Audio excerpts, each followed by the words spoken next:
There is a beautiful story unfolding in Adamawa State, and I think it is worth telling. Now, for the purpose of the story, I should like to start from here. This spacious place you see. Up to the year 2013, this place used to host members of the National Youth Service Corps who have been posted to Adamawa State. It is the orientation camp of the NYSC in Adamawa State. But from the year 2013 up to the end of the year 2016, the place was overtaken by IDPs that were coming from most part of northeastern Nigeria. In fact, at the peak of the insurgency, this place was hosted as many as 13,000 internally displaced persons from Adamawa, Yobe, and Borno states.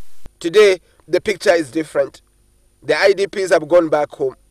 The place is taken over by the NYSC. It is the triumph of the return of peace to the northeast that Adamawa is seeing valuable infrastructure reclaimed from IDPs and combated for national development. Damari is only one of the camps. There are 12 other camps reclaimed as the exit from the IDP camps intensified across Adamawa State. Makohi camp, on the other hand, still harbors IDPs, but they are special. Most of the IDPs here are from a side of Goza, where it is not yet safe to return. There are children too, like these ones, who came to the IDP camp unaccompanied. They don't know where they come from. They don't know who their parents are, and they are not given to clear speech. Even so, only about 2,000 IDPs are at Makohi now.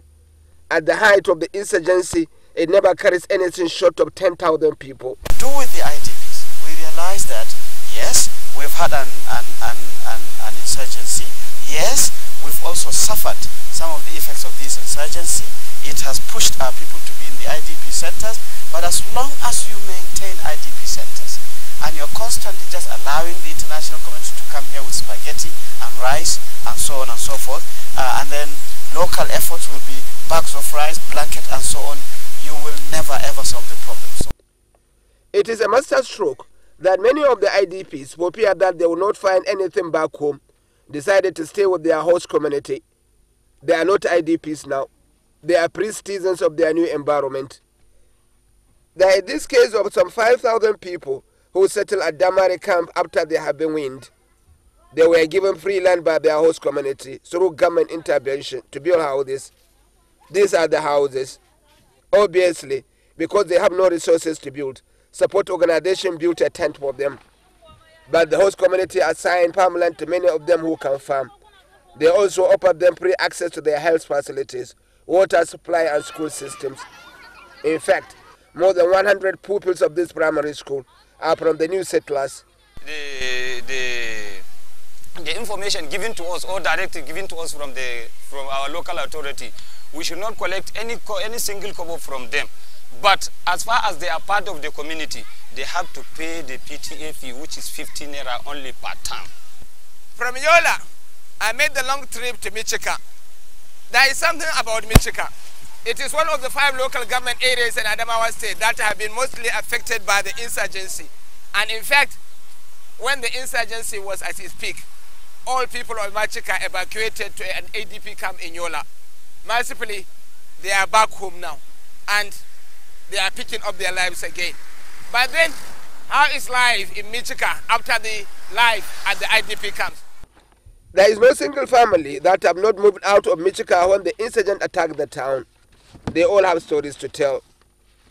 Lydia Ndindimi was managing life with her retired soldier husband and 7 children at Michika. The day the insurgent attacked Michika was the day she last saw her husband. She is a disabled person. So when the attack came, somebody backed her up to a mountain top here. She stayed there for 7 months before she was transported to IDP camp in Numan. After 30 months in IDP camp, she is back home now, reunited with her children, but not with her husband. He is yet to show up. As she returns, life is such a big trial for her. Her children are small, can't do any work. She has no skill and no job. Her children are out of school because she cannot pay fees. What to eat is even more challenging. When they get, they eat, but spend many a night hungry.